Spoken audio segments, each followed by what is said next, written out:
There's some new research regarding dementia. Studies show that low vitamin D levels in the elderly can lead to dementia and cognitive decline. The study finds that individuals with low levels of vitamin D decline 3 times faster than those with normal levels. Dementia, which can be caused by many different things, is most commonly found in patients living with Alzheimer's disease. The Alzheimer's Association reports more than 5 million people in the U.S. are living with Alzheimer's. Someone in the U.S. develops the disease every 67 seconds. Now, the association reports Alzheimer's is the 6th leading cause of death, and it can't be slowed, stopped, or prevented. But now, new hope for those suffering from Alzheimer's. Scientists say one of the world's oldest drugs, salsalate, may actually restore memory in Alzheimer's patients.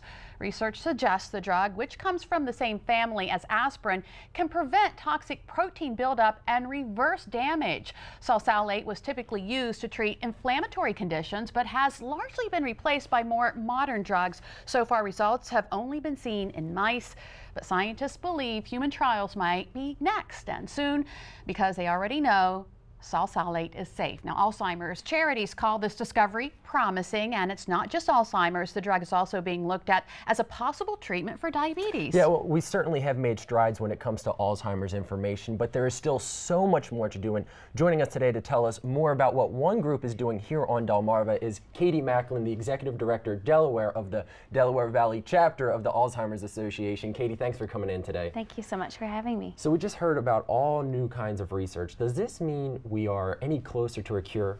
I think every research project that is being done gets us that one step closer because it teaches us something that maybe we didn't know about the disease. While promising, we do know that a lot more research is needed and a lot more needs to be done to get us closer to finding that cure, new treatments, or ways to prevent Alzheimer's.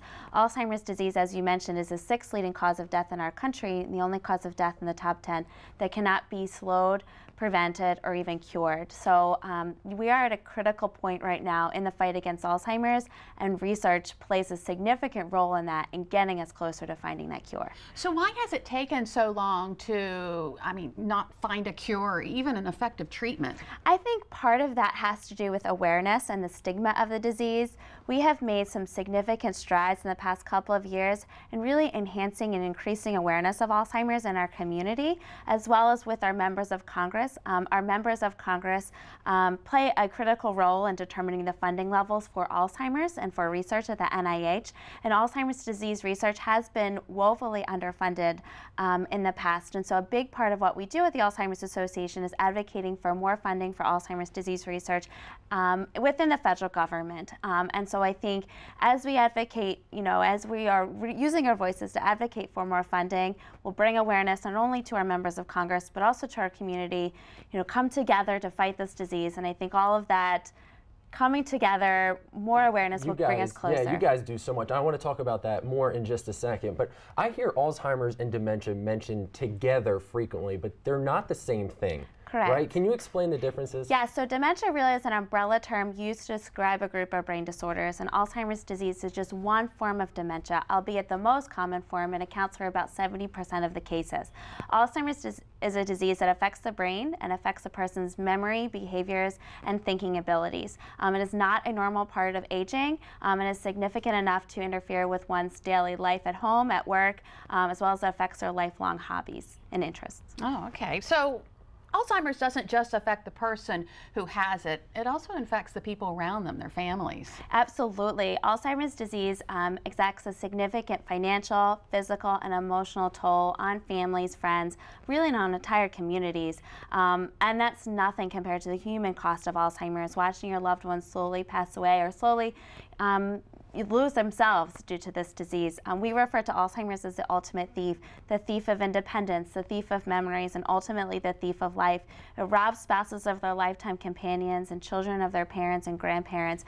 But we at the Alzheimer's Association see ourselves as a center for help and hope, and we're doing a lot out in the communities to support those who are impacted by the disease, as well as to raise awareness of Alzheimer's. What are some of those things you're doing? I know you ran down a couple of them earlier, but tell us more specifically. Sure. So our mission at the Alzheimer's Association Association is to eliminate Alzheimer's disease through the advancement of research. So we do a lot to advance research.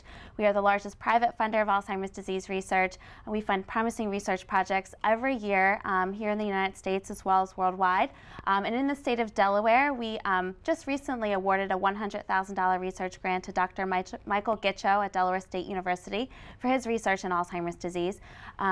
We also provide enhanced care and support for all those affected, and we do that through the array of supportive programs and services that we offer, including our helpline, which is a toll-free number that's available 24 hours a day, 7 days a week. So individuals can call in if they're looking for information, resources in the community, or even if they just need that emotional support and they need to talk to a supportive listener who'll be on the other end of the line. So how can we help? Well, so getting involved in our walk. So our walk is coming up in Rehoboth Beach at Grove Park on October 3rd. Check-in for the walk is at 8:30. The program itself starts at 9:30, and the walk itself will begin at 10 o'clock. Our Walk to End Alzheimer's is our largest awareness and fundraising event at the Alzheimer's Association, and it really is a way for our community to come together. It's a great. I'm actually emceeing this year's Yes, event. we're very excited, Sean, to have you. I was there last year, and they have this event, the Promise Garden, and I remember last year it was very emotional. Explain to the people at home what that is. Yeah, so our Promise Garden component of the walk is our mission moment at the walk. We have flowers that represent each of the different groups of individuals, or the different ways that Alzheimer's disease affects individuals who are all coming together in this walk to fight the disease.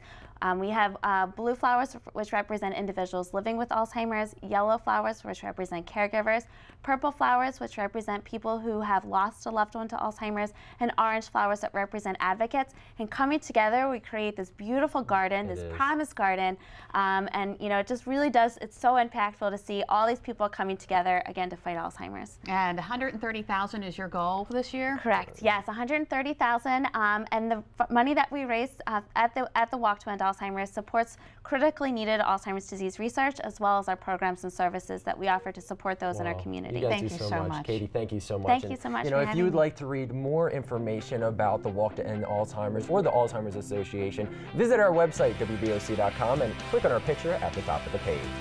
Well, we all want to protect our memories, and life is full of good ones and unfortunately bad ones. Still ahead on Delmarva Life, this little guy, yeah, he probably has his own share of bad memories after being shot and left for dead in a ditch in the middle of winter.